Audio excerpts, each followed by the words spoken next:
Quiero agradecer a Nacho por hacerse cargo de la organización de este ciclo de conferencias que tanto éxito están teniendo y también por darme la oportunidad de presentar esta charla que me parece muy interesante.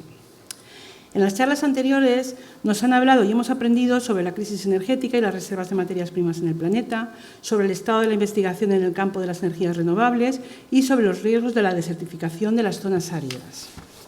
La charla de hoy, que lleva por título «Cambio climático, ¿hacia dónde vamos?», nos presenta un tema suficientemente complejo y que implica muchos campos de la ciencia, desde la física atmosférica hasta ciclos geológicos. El cambio climático es un proceso que lleva un desarrollo muy lento, pero imparable, y es uno de los temas más abordados en la actualidad y del que todo el mundo opina, sin tener realmente suficiente información y formación para ello. Ejemplos los tenemos en muchos ámbitos, desde influencers que lo describen como el negocio del siglo hasta dirigentes políticos que hacen lecturas contrapuestas según sus ideologías. Curiosamente, todas las partes argumentan que la ciencia está de su lado, digan lo que digan. Pero realmente, ¿qué nos dice exactamente la ciencia sobre esta problemática?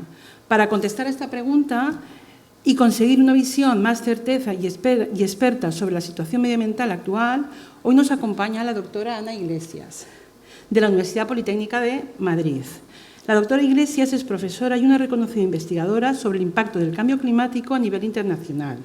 Por tanto, es una experta en este tema y en la charla de hoy, Cambio climático, ¿hacia dónde vamos?, esta charla nos tiene que ayudar, desde un punto de vista científico, a conocer mejor el impacto y las consecuencias del cambio climático en nuestras vidas. Ya para finalizar, quería agradecer a la doctora Iglesias el que haya aceptado nuestra invitación y que hoy esté con nosotros. Muchas gracias. Y ahora ya doy paso a Sergio Martí, que es el secretario de la ESCE, donde va a presentar con más detalle a la doctora Iglesias. Bueno, tal y como indica Maribel, con la charla de hoy lo que pretendíamos era ofrecer un punto de vista un poco diferente a las que hemos ido teniendo. Y es que se va a centrar más sobre factores económicos, cómo afecta el cambio global a la economía de nuestra sociedad, ¿no? Entonces, para ello hemos traído a la experta Ana Iglesias. Como ha dicho, es profesora de la Universidad Politécnica de Madrid, pertenece al Departamento de Economía Agraria, Estadística y Gestión de Empresas y también investiga en el Centro de Estudios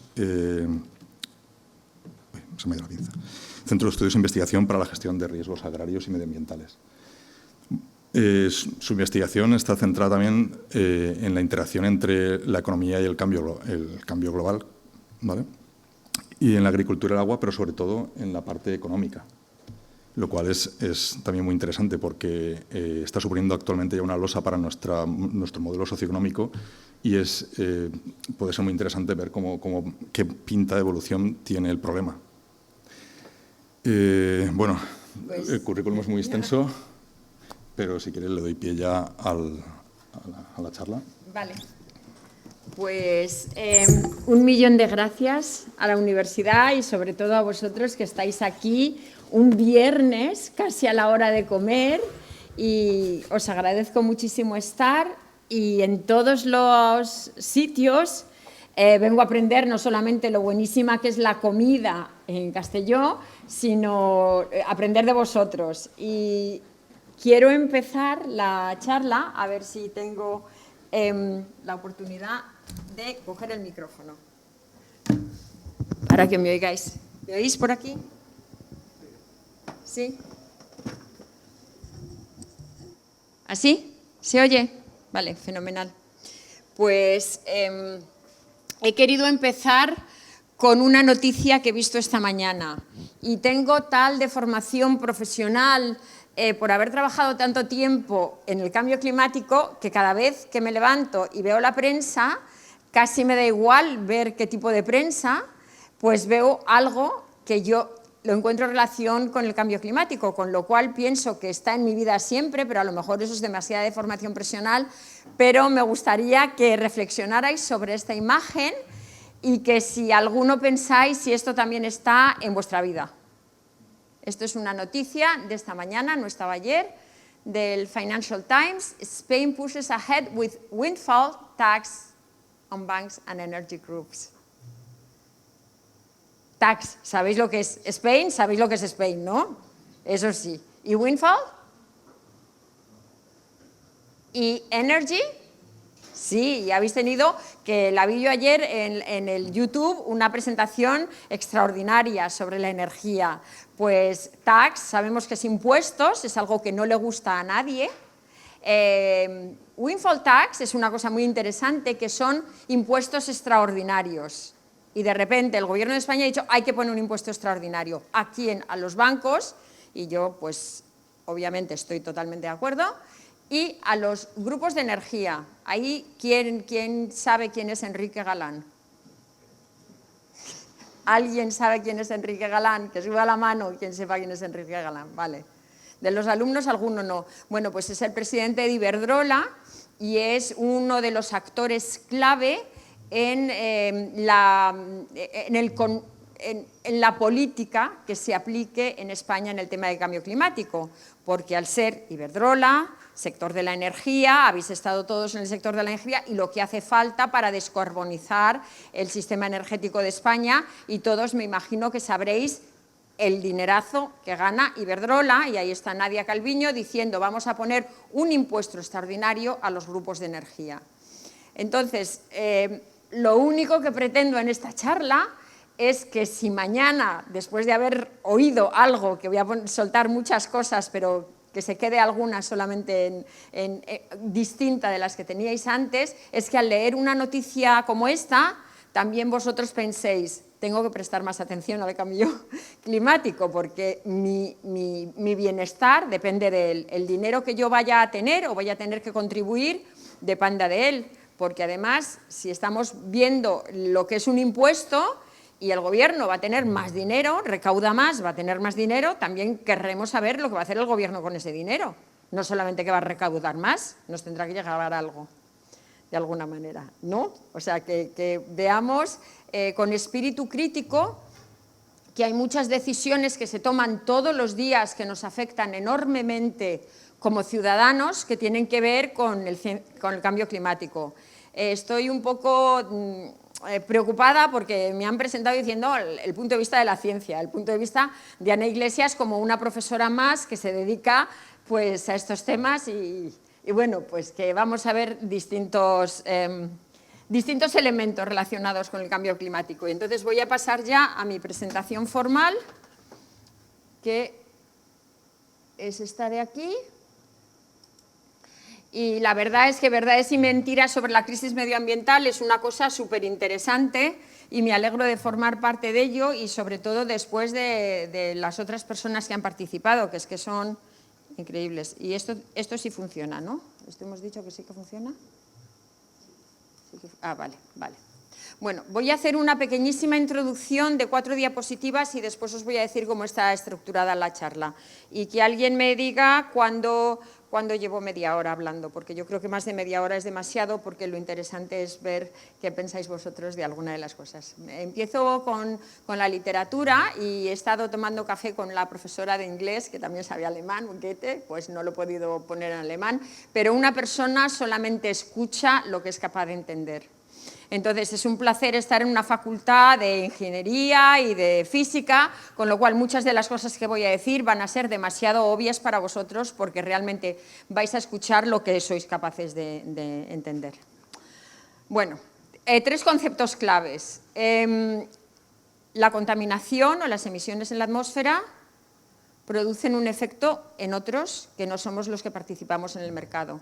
Quien paga gasolina, que conduce un coche, se beneficia de esa gasolina por el transporte, y Repsol también se beneficia porque tú le pagas un precio.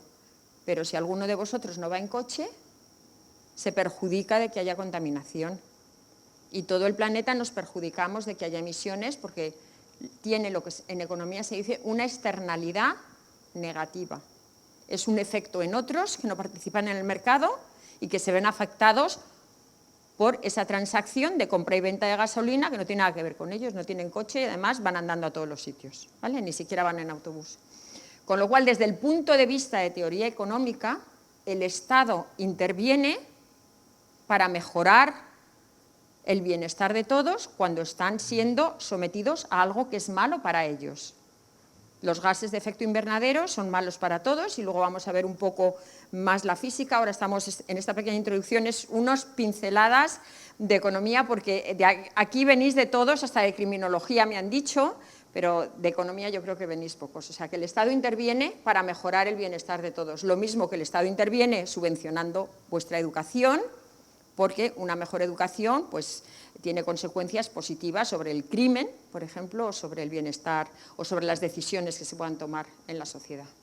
Vale. No es tan fácil poner un impuesto. Hemos empezado con un impuesto, con la declaración de la ministra Nadia Calviño, pero no es tan fácil, y vemos que a veces los impuestos enmascaran, porque los impuestos y las subvenciones son iguales, modifican el comportamiento de las personas. Cuando vamos a poner gasolina, pues tenemos un impuesto que nos han subido, pero a la vez nos ha dado el Estado una subvención y al final no sabemos lo que está pasando, porque a la gente no le gustan los impuestos. Le gustan las subvenciones, pero las subvenciones son lo mismo. Es dinero público que modifica el comportamiento de las personas y repercute tanto en el consumidor como en el contador. Luego, la segunda cosa que no es tan fácil es que para estimar los costes de la acción frente al cambio climático tenemos que valorar dos elementos, el coste de la inacción y el coste de la acción. El coste de la acción es muy difícil, el coste de la inacción es fácil, son los impactos. Vemos pues, que si hay menos agua, crecen peor las plantas, habéis tenido una conferencia de desertificación y eso está, vamos, a nivel experimental está todo medido. Pero lo que no está medido es el coste de la acción, porque el coste de la acción tiene unos elementos que van más allá del presente. Y hay que considerar lo que vale el dinero en el futuro, que una acción, la adaptación, es dinero que se gasta ahora y la mitigación tendrá efectos en el futuro de los beneficios de limitar los gases.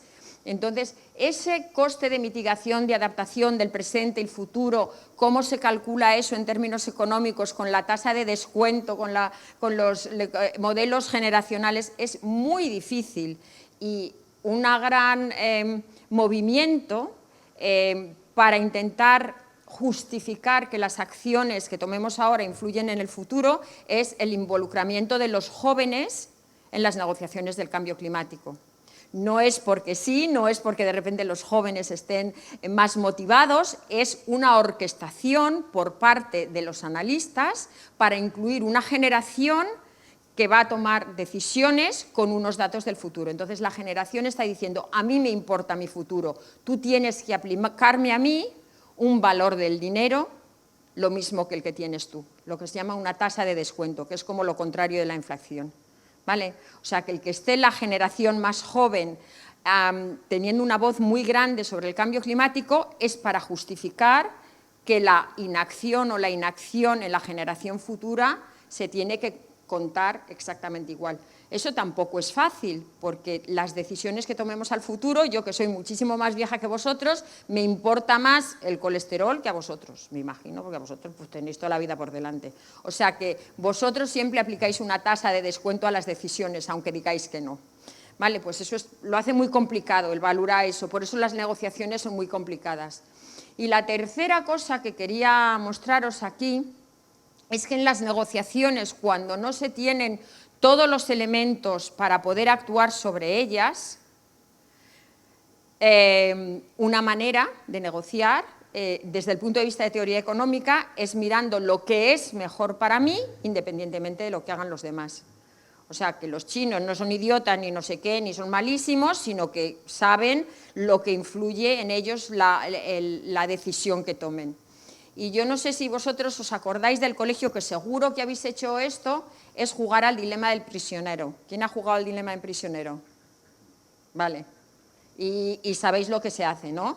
Y sabéis qué decisión se toma. Y sabéis que lo que resulta es en lo que llamamos el equilibrio de Nash, que es que confesar o no, confesar o no, le he dado hacia donde no, hacia atrás, vale. Confesar o no depende de la decisión que sea buena para mí independientemente de los demás. Lo mejor sería que nadie confesara, pero como no te fías del otro, pues confiesas. Entonces, los dos confiesan, ¿vale? ¿Vale? Porque el pago, lo que se llama pago desde el punto de vista económico, pues es menor.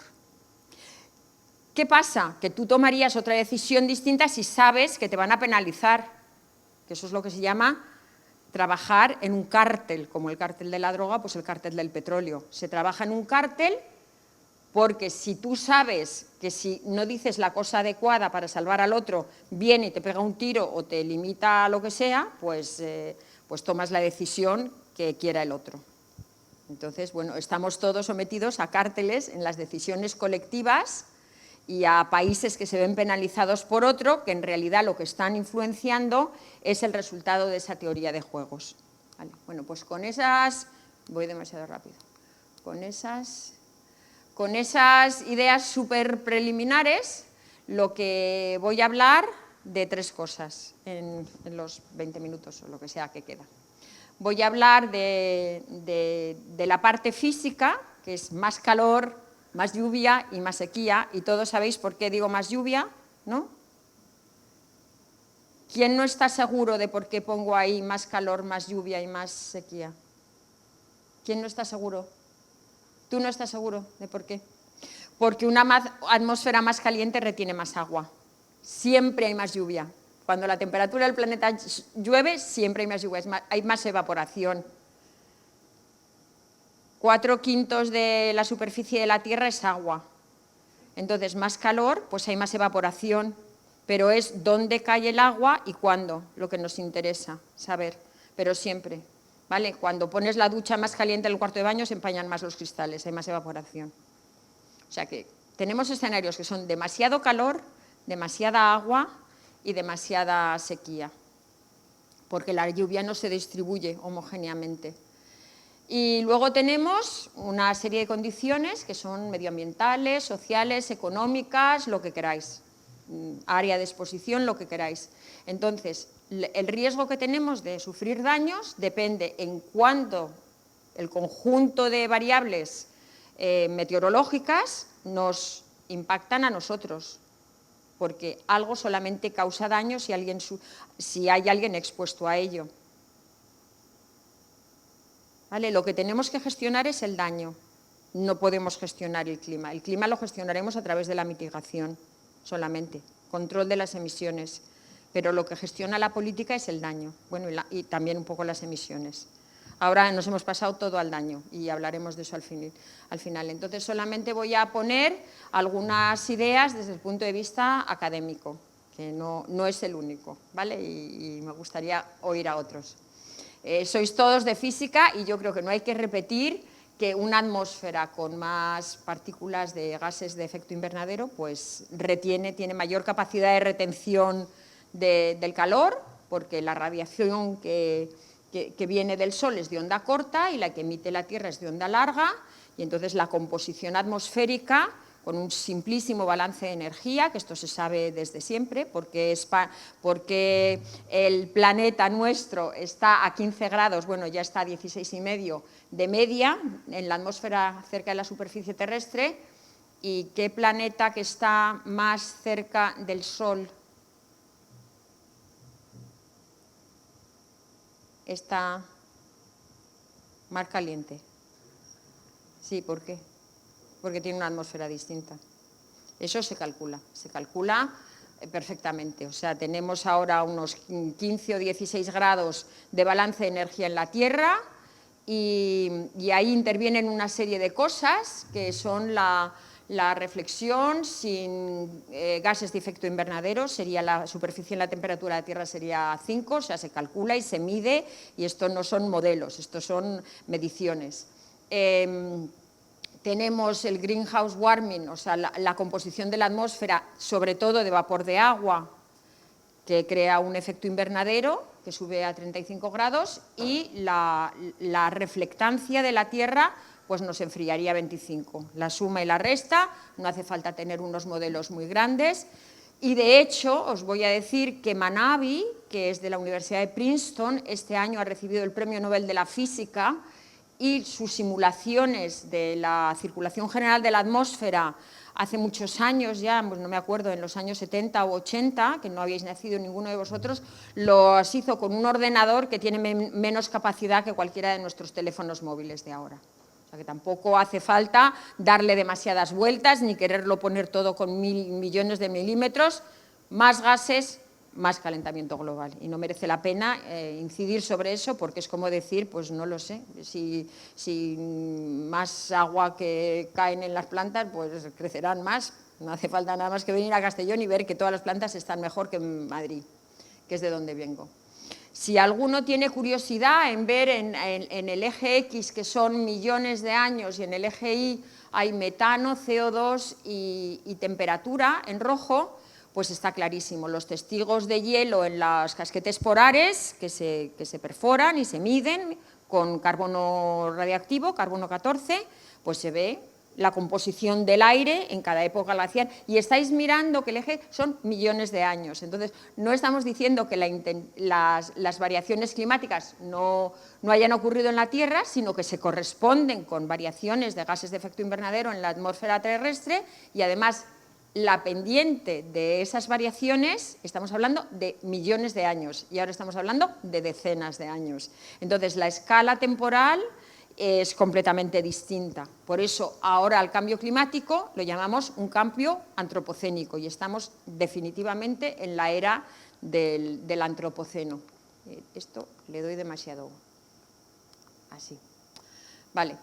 Eso significa que hay variables, y no voy a incidir sobre esto, como son la aridez, cuando he dicho más calor, más lluvia y menos lluvia también, porque la distribución de esa agua en la atmósfera más caliente depende de muchas cosas. La Tierra rota, está sometida a una circulación oceánica, las corrientes del océano suben y bajan, suben en el Pacífico tropical, se calienta, está el efecto El Niño, lluvia, no sé dónde, los monzones, eso es todo muy complicado, lo hacen los físicos que saben muchísimo, pero que hay partes de la Tierra que se están aridificando, y a la región mediterránea se está aridificando, aunque tengamos más lluvias torrenciales también.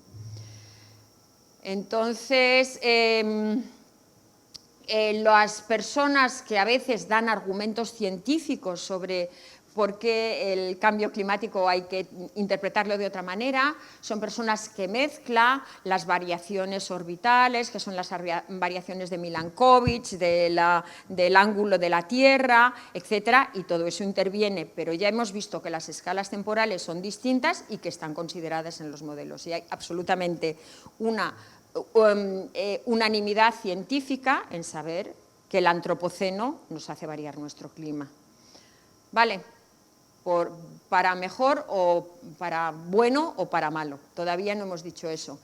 Pero si medimos de qué podemos estar absolutamente seguros, es que la biodiversidad varía, porque no puede estar sometida a adaptaciones, como si dijéramos,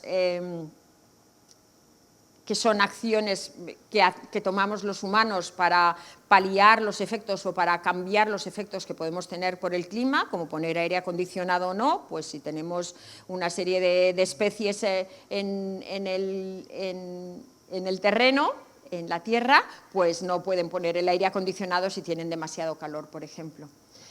Pues las plantas y los animales, la biodiversidad se varía.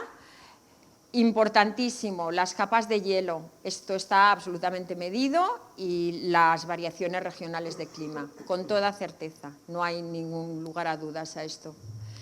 Hay una consistencia en que zonas que tienen lluvias muy intensas, se intensifican las lluvias, y luego vamos a ver una diapositiva donde las lluvias es el fenómeno natural que afecta a más personas en el mundo, y cada vez más, porque cada vez las zonas impactantes en regiones de India, lo habréis visto este verano con los monzones, es muy importante, pues no hay ninguna duda, y no hay ninguna duda que las zonas que están sometidas a una subida del nivel del mar, que ocurre por el deshielo de los canales polares y por otra cosa, que es los físicos. Los físicos. Un profesor de física, que me lo diga. ¿Por qué sube el nivel del mar? Porque las partículas de agua más calientes ocupan más espacio. ¿vale? Cuanto más caliente esté el agua, vamos, si ponemos agua y pues la tapamos, de repente, ¡pum!, ocupa más espacio, ¿vale? O sea que la subida del nivel del mar es por dos cosas, porque hay más agua y porque el agua más caliente ocupa más espacio. Y la expansión térmica de las moléculas influye muchísimo en el nivel del mar, ¿vale? Pues eso son cosas indiscutibles. Aquí tenemos una foto de un glaciar en los Alpes y hay muchísimas mediciones, lo habréis visto 1000 veces, del deshielo de los glaciares y cómo el perito moreno se está descomponiendo. Incluso la industria turística de muchos sitios pues está preocupada. ¿Quién no está preocupado?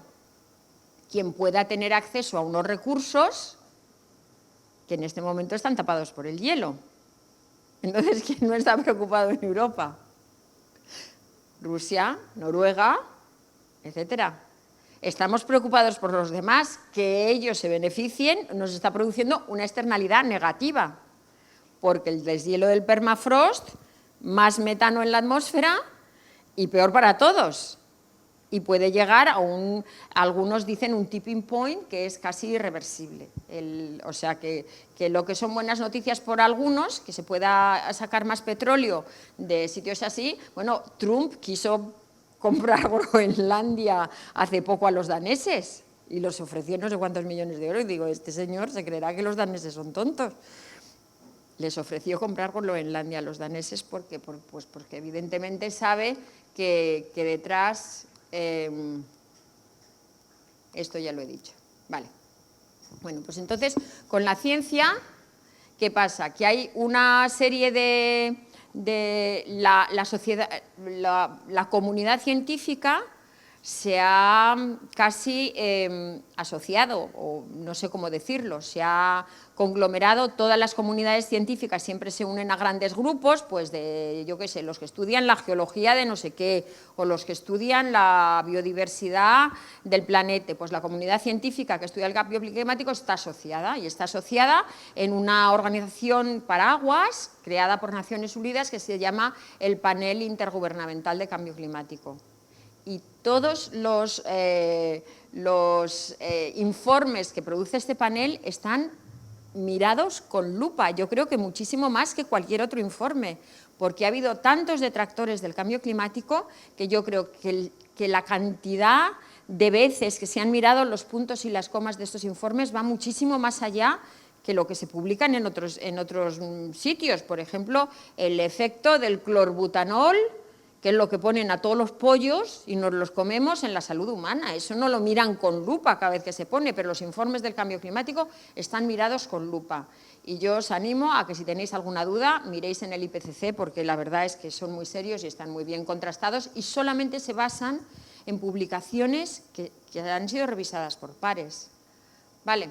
Bueno, pues es indiscutible el efecto de los seres humanos en la variación de los gases de efecto invernadero de la atmósfera, y es indiscutible que eso nos ha hecho variar el clima, que ya nos estamos acercando al 1,5 grado de calentamiento global. Y es indiscutible que las últimas 3 décadas han sido las más calurosas, creo que en los últimos 2000 años.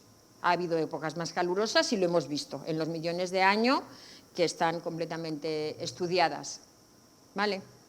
Inequívoco.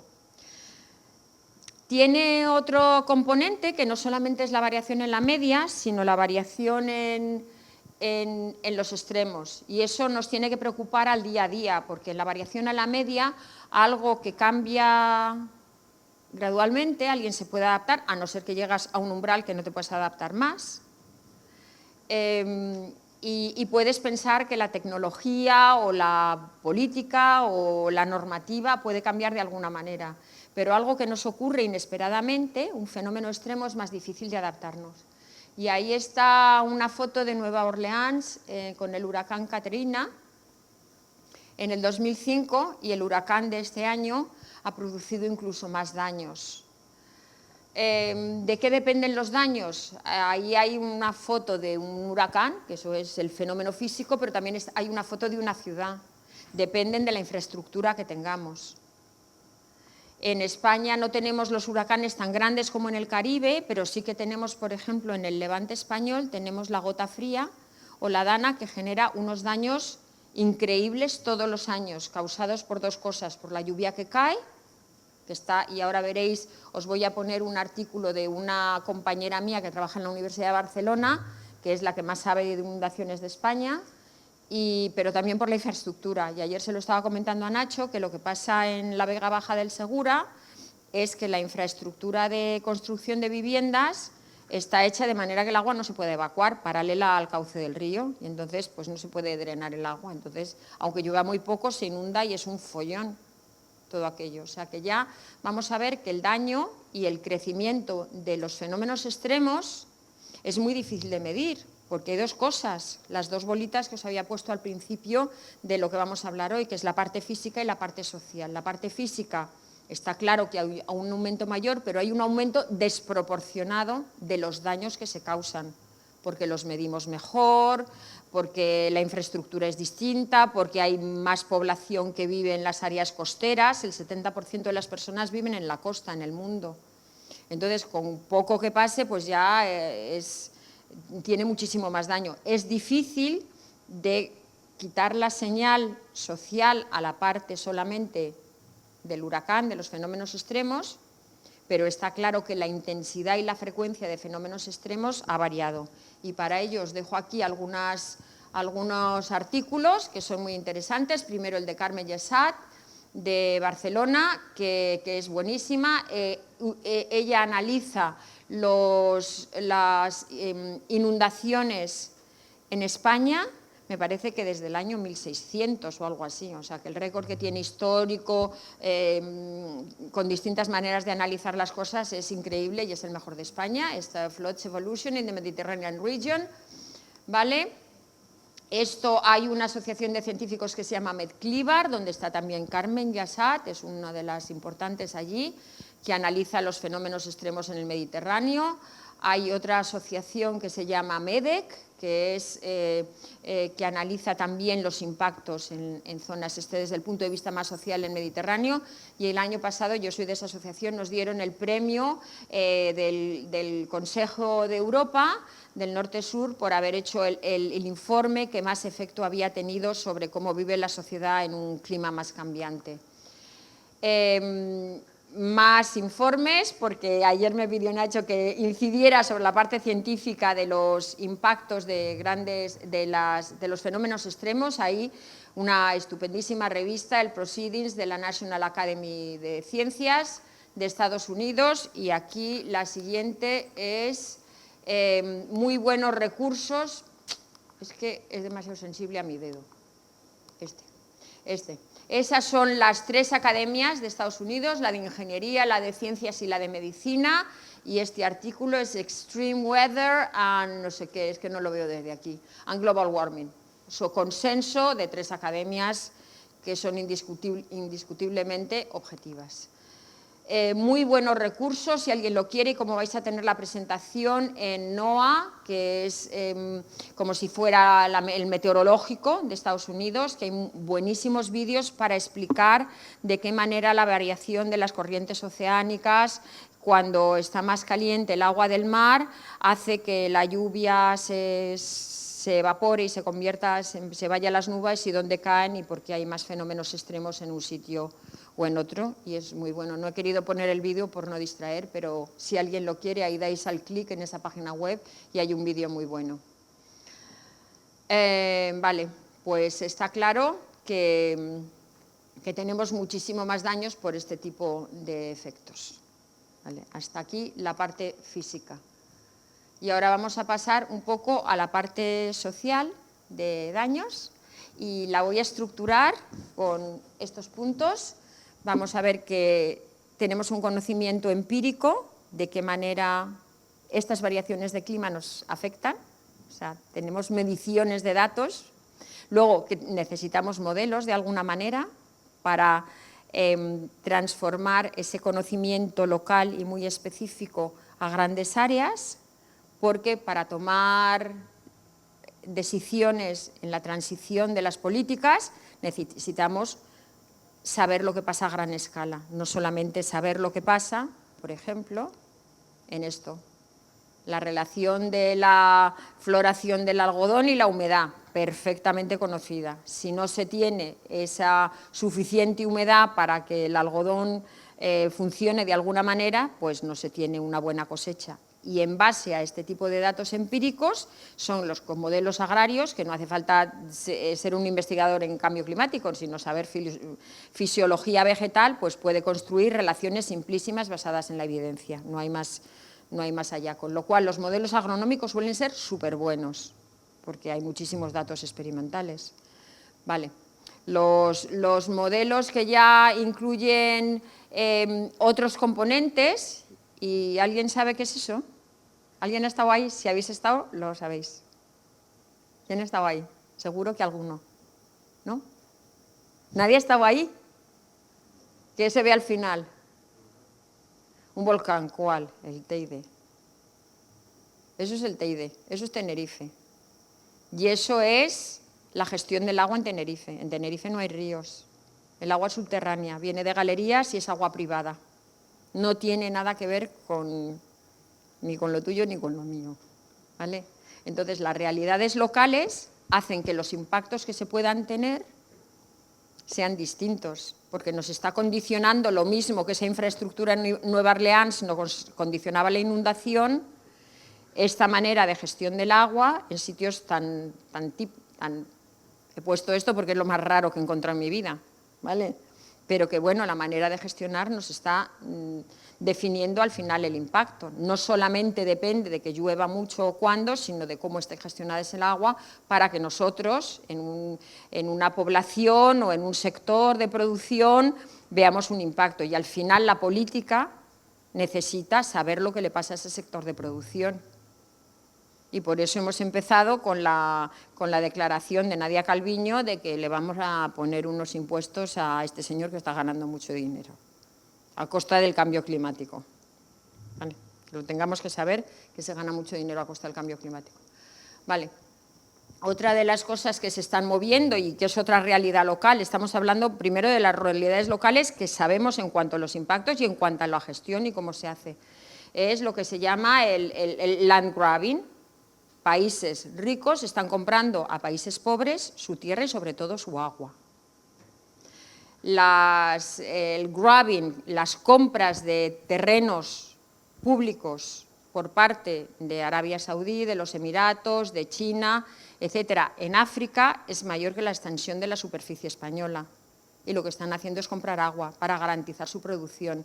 Entonces, si alguno pensamos que las decisiones que se están tomando a todos los niveles en el mundo no tienen nada que ver con el cambio climático y nos paramos a pensar, ¿será verdad o será mentira? Pues entonces nos hemos quedado muy atrás de por dónde va la industria y por dónde va la economía del planeta. Vale. Ya os he dicho que las inundaciones es lo peor que puede pasar y, bueno, en todos los sitios. Esta noticia yo creo que es de hace unos días. Desde Australia a Venezuela, pues las inundaciones están dejando devastadas, inundaciones totalmente relacionadas con el cambio climático están dejando devastadas a muchísimas poblaciones y el dinero que se tiene que invertir ya no es solamente estamos pensando en el futuro, es cada año para paliar unos efectos de una inundación que a lo mejor se podía gestionar de una manera anticipativa o hay que ser optimistas. Vale. Bueno, lo que también es muy importante, y ahora os pongo algunos ejemplos de mi propio trabajo, es de qué manera el conocimiento local se tiene que incorporar al análisis de los impactos y sobre todo al análisis de qué hacemos a partir de esto. Yo he trabajado muchísimo en Doñana. Doñana son... ¿Habéis estado en Doñana alguno? Sí, con el cole, os llevan de excursión a Doñana. Vale, pues ahí el problema que es un sistema sociocultural o físico, como lo queráis llamar, súper complejo y que está en un equilibrio muy inestable. Entonces, si falta un poquito de agua o si se varía un poco la política de cómo llega el agua o se draga el Guadalquivir o se ponen algunas condiciones, influye muchísimo a unas personas que viven del arroz o que viven de la agricultura y que no todo el mundo puede ir a una casa de turismo rural a Doñana, porque al final Doñana a veces pues hay gente que no le parece, que le parece un poco rollo estar allí, no te vas a estar ahí una semana, lo mismo que te estás una semana en otros sitios, ¿vale? Que son más divertidos. Vale, pues el conocimiento local es muy importante. Yo he tenido muchísima suerte de trabajar en un proyecto de WWF en Doñana, que sabéis que WWF fue quien me dio la compra de los terrenos para que fueran públicos y crear el parque natural, y llevan trabajando muchísimos años y conocen la realidad, yo creo que desde los años 60, conocen la realidad local muy bien, conocen muy bien a los grupos de interés y es muy interesante trabajar, que luego la siguiente parte que voy a poner es con modelos, pero esto es todo con conocimiento local, con gente que lo sufre, que lo mide y que lo tiene, vamos, completamente. El arrocero de Doñana sabe perfectamente lo que ha variado la temperatura, la salinidad, la humedad y todo, porque depende de su vida de aquello. Esto es otro ejemplo de un trabajo en Doñana. Y esto es otro ejemplo también de Doñana. Vale. Bueno, pues el conocimiento local tiene una evidencia de que ese clima medido y observado está generando unos impactos y además tiene su propia opinión sobre qué hay que hacer en su caso para gestionar ese daño. Pero esa gestión local nos vale, pero al final hay que gestionar más el planeta. De alguna manera tenemos que aportar con la ciencia algún conocimiento de qué significa esto para otras zonas que vayan más allá de nuestro caso de estudio en Doñana o en el Mar Menor. De hecho, en Doñana también se toma una paella buenísima, así no tan buena como aquí. Vale, bueno, pues a nivel global lo que hay que hacer es tomar decisiones con incertidumbre, porque el futuro no es igual que el pasado, y para tomar decisiones con incertidumbre, hasta ahora hemos estado hablando de riesgo. Riesgo es algo que se puede medir con la estadística, pero cuando hay incertidumbre es el desconocimiento de cómo será la sociedad en el futuro. El clima se conoce bastante bien cómo va a ser el futuro, pero no sabemos cómo va a ser la sociedad en el futuro. Entonces, para tomar decisiones con incertidumbre, no podemos hacer estadística. Podemos hacer trucos, simulaciones Monte Carlo, muchas cosas, pero lo que tenemos que hacer son escenarios. Por eso, cuando hablamos de cambio climático, siempre se habla de escenarios. Y ahí voy a poner un poquitín de mi propio trabajo. Este es un paper en Proceedings of the National Academy. Esto es un paper global más económico, que si miramos... introducimos modelos de agua, de agricultura, de no sé qué, de no sé cuántos, y tenemos, estos son simulaciones, ahí hay simulaciones, pero lo único que quiero que os fijéis en esas simulaciones es que hay sitios que siempre están verdes y hay sitios que siempre están marrones. Entonces eso es un problema, porque en las distribuciones de los daños, eso es para agricultura y para el uso de agua, pues siempre hay ganadores y perdedores. Y entonces vamos otra vez al dilema del prisionero y el decir, los pagos que yo voy a tener, los pagos quiere decir lo que me va a afectar a mí por causa de que me haya cogido la policía o que me haya cogido el mal clima, pues no son iguales. Entonces, ¿de qué manera hay grandes regiones mundiales que están muy beneficiadas por el cambio climático desde el punto de vista de la producción? Aunque luego hay que superponer otros, porque ahí se ve Estados Unidos, sale muy verde, pero bueno, los fuegos de California pues tampoco están nada mal, o sea que hay que superponer muchas cosas. Pero en una de las cosas que se habla mucho, que es la producción de alimentos, pues sí que hay grandes áreas de la tierra que siempre tienen puntos verdes y hay grandes áreas que siempre tienen puntos marrones. ¿Vale? Nos quedamos solamente con eso, que la distribución del daño es distinta. Vale. Pues estas las vamos a pasar porque tienen que ver, y estas las vamos a pasar porque quiero terminar con algo que yo creo que nos va a afectar a todos. que es para enlazarlo con la primera diapositiva de las windfall taxes. Vale, tenemos que apoyar a la transición de alguna manera y tenemos que tener unas ideas informadas para ver con un pensamiento un poco crítico lo que se dice y lo que se hace y no dejarnos llevar de los alarmismos ni dejarnos llevar de los extremismos o de las afirmaciones pseudocientíficas que están informadas. Y para apoyar esto, pues voy a poner solamente una diapositiva porque creo que voy mal de tiempo, pero os dejo todo esto que es casi la final, me faltan 2 desde aquí solamente. Y es que para apoyar unas soluciones tenemos en el círculo interior que tienen que ser justas, verdes, resilientes, súper ahora de moda la palabra, tienen que ser para la salud del planeta y de todos y tienen que ser siempre con esta circularidad que estamos imponiendo a todo, que pensemos de una manera sistémica, que lo que me pasa a mí no se para en el supermercado que yo compro la carne, sino en el transporte, etcétera, de todas estas cosas. Eso está claro. Lo que no está claro son las consideraciones éticas, si están relacionadas esas supuestas soluciones con lo que necesita la sociedad, si influencian o no nuestro cambio de comportamiento a largo plazo. Y yo creo que en este cambio de comportamiento es en lo que se basó mucho la persona que trabajó, que os dio la primera charla tan buena sobre la energía, que ese cambio de comportamiento era necesario. Pero aquí hay más elementos, o sea, está la ética, la justicia, las necesidades sociales, de qué manera tenemos una visión a largo plazo de lo que tenemos. El dejarlo todo solamente en los cambios en comportamiento yo creo que es absurdo porque todo está ligado y que las políticas, lo mismo que he dicho al principio con los impuestos, de qué manera modifican el comportamiento de los consumidores el tener o no impuesto algo, que las políticas, que básicamente es la intervención económica con impuestos y subvenciones o directamente diciendo que no se puede hacer una cosa, nos modifican ese cambio en el comportamiento. Yo no tengo claro, o sea, creo que soy optimista por naturaleza, pero no tengo claro que las soluciones que se estén proponiendo tengan todos esos elementos. Estoy escribiendo un artículo sobre el Delta del Ebro con Agustí Sánchez Arcilla, que es de la Politécnica de Barcelona Tech, y que estoy trabajando con un proyecto y hemos hecho esta figura para apoyar de qué manera creemos que en el Delta esto es interesante. Y bueno, que no es fácil poner todos estos elementos.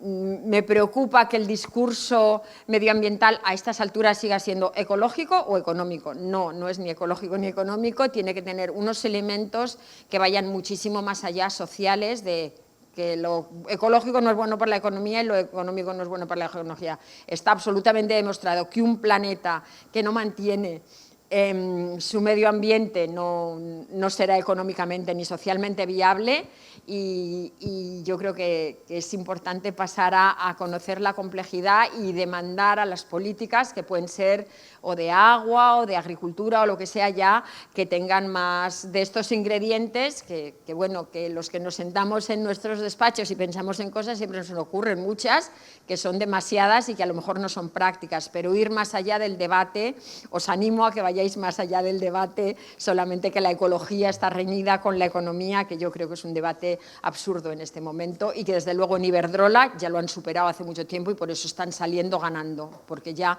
piensan de esta manera un poquitín más y nada, yo creo que este es el final. Esto, ¿cómo se dice? Propaganda, no propaganda, visibilidad de un proyecto. En España el problema es el agua, muchas veces, para la energía, para los ecosistemas, para la agricultura y para las inundaciones. Hemos empezado hablando del agua y que estoy empezando un proyecto que estoy muy interesada, que se llama Secanos Vivos con SEO BirdLife, y que es un proyecto que quiere poner en valor todo lo que se hace en España sin necesidad de regarlo, que y se llama Secanos Vivos y yo creo que va a aportar también ideas interesantes. No solamente tenemos que consumir menos, que eso por supuesto, pero también tenemos que poner en valor algunas producciones de nuestro territorio que no consumen tanta agua. Y con esto, muchísimas gracias y preguntas.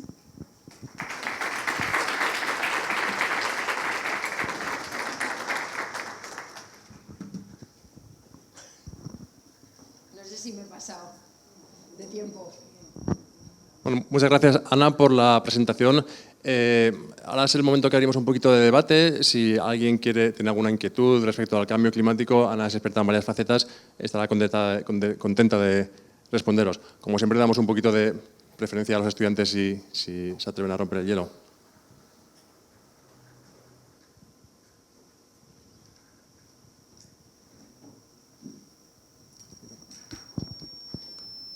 Rompo el hielo. Como experta en cambio climático, ¿qué opinas del tema nomenclatura? ¿Hablamos de cambio climático o de calentamiento global? Hablar de cambio climático tapa muchas cosas, porque un cambio climático puede ser para bien o para mal, el cambio climático. Un cambio no tiene por qué ser malo. Entonces, ¿hablamos de cambio climático o de calentamiento global?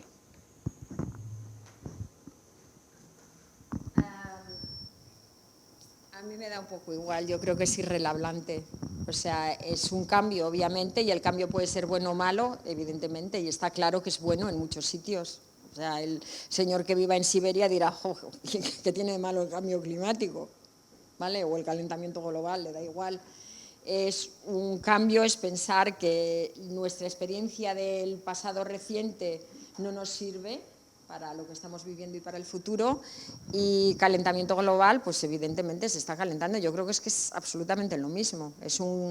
Yo no veo ninguna distinción entre global change o climate change and global warming. Es que son términos que se pueden poner más de moda, o las connotaciones que se asocian a esos términos, a lo mejor es alguien que le riza el rizo y lo pone algo. Un cambio, o sea, el cambio es calentamiento. Es el cambio. El clima va más allá de la temperatura porque implica lluvia. Entonces yo creo que es más correcto, cambio climático, más correcto porque calentamiento solamente es una variable meteorológica a la que te estás refiriendo. Pero vamos, a mí me da igual, que me da lo mismo, ¿eh? Y no creo que eso imponga ninguna connotación a la hora de establecer una política, que es al final de lo que nos tenemos que estar preocupando nosotros ahora. O sea, que nuestro dinero se va a gastar de una manera que no sé si habéis leído la resolución que salió hace 2 días de la COP en Egipto del Fondo para la Adaptación. Entonces, que veamos de qué manera estamos y me siento casi culpable, los medioambientalistas de alguna manera contribuyendo al imperialismo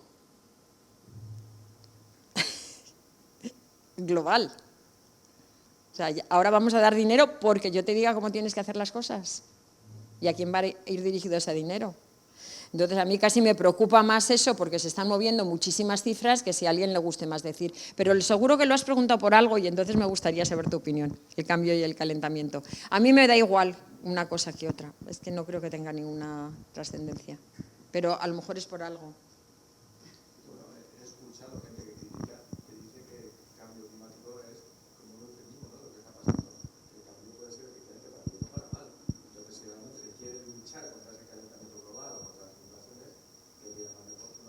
Que hay que llamarle calentamiento.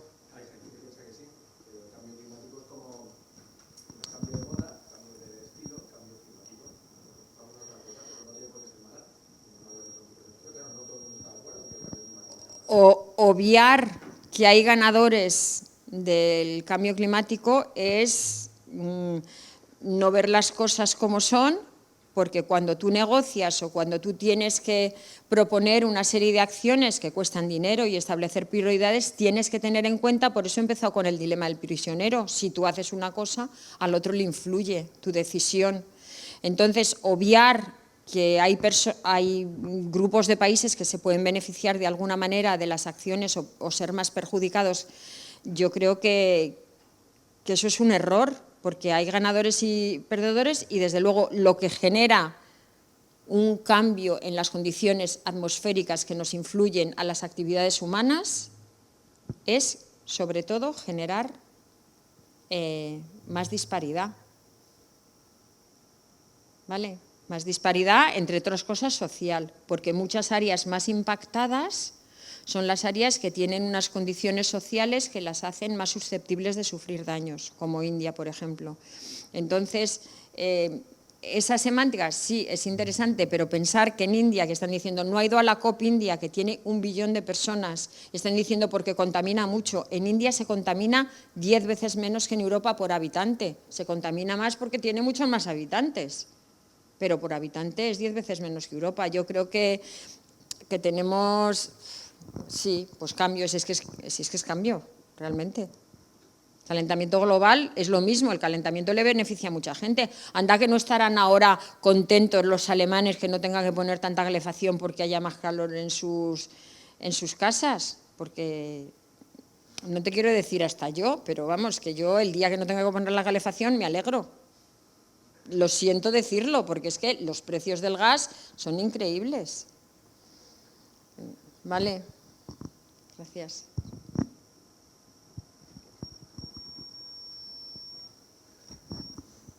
Hablando ahora con la comparación con el dilema del prisionero y el hecho de que haya países que se vayan a beneficiar del cambio climático y países que lo vayan a acusar mucho más, ¿crees que vamos a llegar a un punto en el que haya dos bloques de, digamos, países que se vayan a beneficiar y países que no se vayan a beneficiar que defiendan movimientos y medidas diferentes para enfrentarse al cambio climático?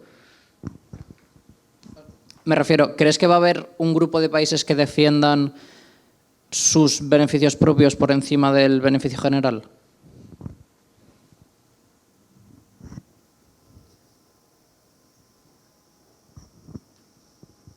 Voy a dar gracias por la pregunta, eso es súper interesante. Voy a dar una contestación que a lo mejor suena cínica. Los países más impactados son países de unas áreas donde el desarrollo económico es menor. ¿Vale? Entonces, lo que estamos haciendo en los países más industrializados y con más conocimiento y con más tecnología y con más industria y con más capacidad de influir sobre las decisiones es decirle, yo te voy a ayudar a adaptarte. Te voy a ayudar de dos maneras. Primero, comprándote tus derechos de emisión, te voy a dar dinero. Eso es colonialismo e imperialismo a tope. Tú te estás beneficiando de la desgracia del otro y le vas a decir, tú no conduzcas, que ya me ocupo yo, tú pon árboles, que ya me ocupo yo de conducir. ¿Vale? Eso ha salido de la negociación y a mí me parece una falta de ética increíble. Y lo segundo dice, y además yo te voy a hacer un estudio para ver qué necesidades tienes y te las voy a vender. De alguna manera, porque ¿quién va a hacer el estudio de la subida del nivel del mar en Bangladesh? Holanda, que tiene una industria del conocimiento sobre cómo se gestionan los deltas, bueno, se llama Deltares, la gran empresa holandesa, que es la mayor consultora del mundo. ¿Quién te va a hacer el plan energético de no sé dónde? Pues McKinsey, es que te lo van a hacer. Te lo van a vender. Entonces, beneficiados, yo creo que en este momento los que piensan que van a recibir dinero piensan que van a estar beneficiados de unas políticas y los que estamos de acuerdo en poner dinero para que se palíen los efectos en Nigeria, pues de alguna manera también nos vamos a beneficiar de la política. Entonces yo creo que hay una sintonía, primero porque los países que España, por ejemplo, o Holanda, que he puesto ese ejemplo, que están súper concienciados de que hay que hacer algo sobre el cambio climático, es que no se están perjudicando de ninguna medida que se esté poniendo para otros países menos desarrollados. ¿Vale? No sé si te he contestado exactamente, pero yo creo que es que que la sociedad ha encontrado una sintonía. ¿Ay? Claro, claro, claro. Entonces, ¿es demasiado cínica mi respuesta? Espero que no, pero visto desde fuera en algunas cosas sí que parece que es así. ¿Vale? Que da un poco de miedo. Que esto no justifica que no haya que tomar medidas, justifica que haya que tener un espíritu más crítico y por eso os he puesto, y sois jóvenes, cada vez tener más espíritu crítico y no quedaros en este nivel, que si Nadia Calviño dice una cosa que va a influenciar a Repsol, tenéis que saber lo que significa eso y por qué. ¿Vale? Que me da igual que sea 2,3, que 2,4, que lo que sea, que es que eso ya da casi igual, que es muchísimo dinero, es muchísimo de nuestro bienestar, todos los días. Gracias.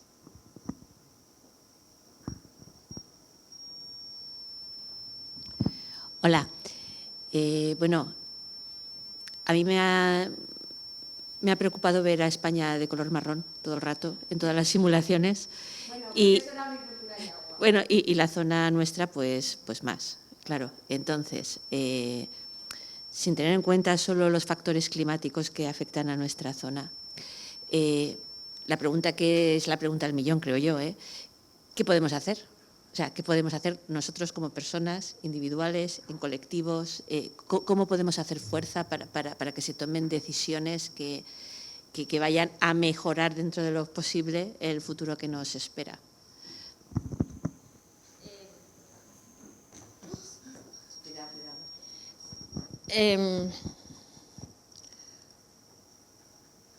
La ventaja comparativa que puede tener España en el tema de agricultura frente al resto de Europa está en entredicho, porque ahora ya se está produciendo, por ejemplo, vino tinto en Dinamarca.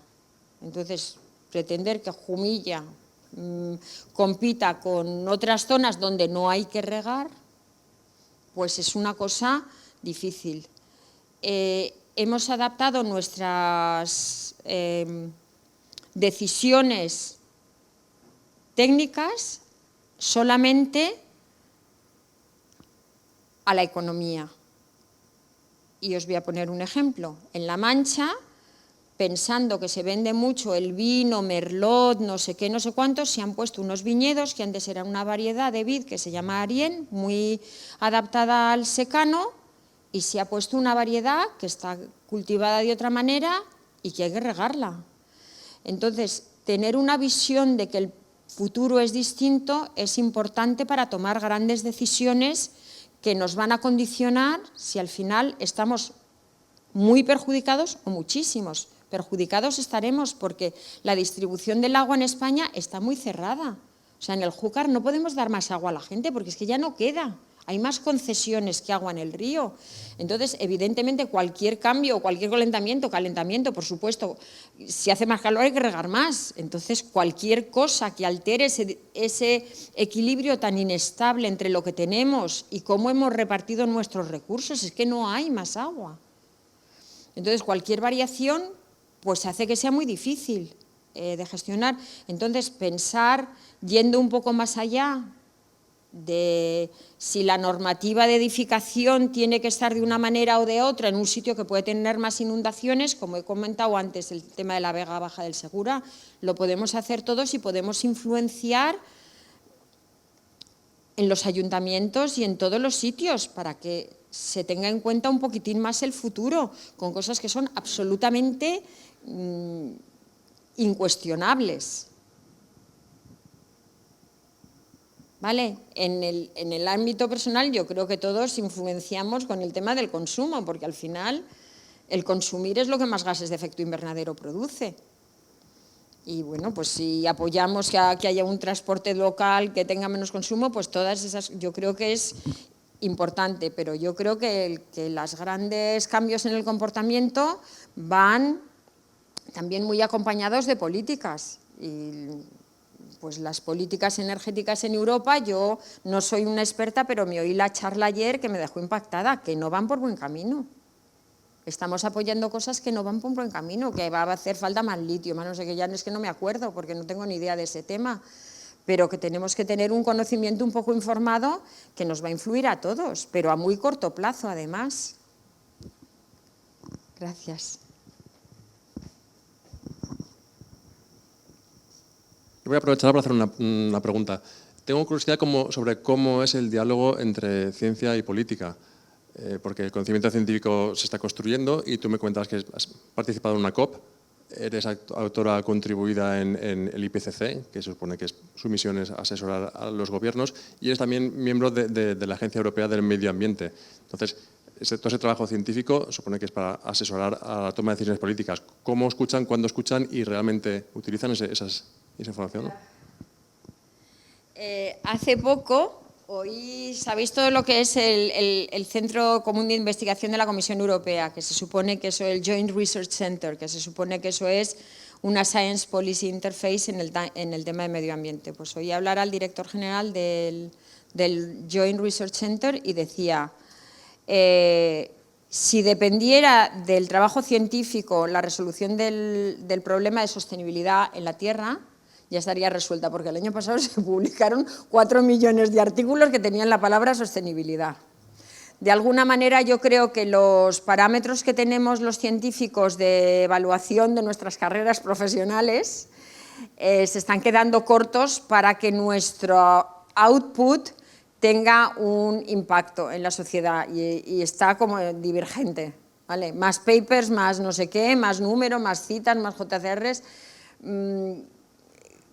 Influir demasiado en qué ciencia se hace y cuáles son los resultados, no sé si es bueno o en malo, pero en algunas áreas como es la medicina, que es una ciencia muy aplicada, sí que hay una directriz más fuerte y el dinero que se gasta en cosas sí que tiene unos resultados más grandes. Y yo he oído hace poco decir a un médico que si hubiera invertido tanto en el cáncer como en el SIDA, el cáncer ya estaría curado.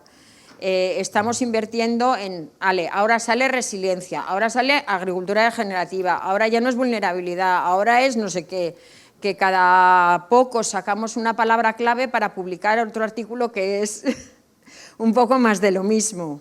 Yo he escrito una editorial hace poco en una revista diciendo, que me río pero por no llorar, diciendo que yo había visto que mucho de mi trabajo era más de lo mismo, que queremos sacar siempre otro paper más, otro no sé qué, todos tenemos alumnos que tienen que sacar sus tesis, las tesis van por papers, por no sé qué, y yo creo que nos estamos equivocando en de qué manera. Porque tenemos unos indicadores, me imagino que a ti te harán falta, a mí no me hacen falta porque puedo ser tu madre, pero a ti te harán más falta que a mí los papers y los no sé qué. Y es tremendo que nos tenemos que adaptar a nuestro sistema, pero de alguna manera la ciencia va tirando, de alguna manera que no estamos aportando los conocimientos que les hacen falta a los que toman una decisión no sé cómo se hace, pero difícil. Aquí estáis para proponerlo vosotros, y vosotros sobre todo. ¿Alguna última pregunta? No, pues si no, en ese caso agradecemos a la profesora la presentación otra vez.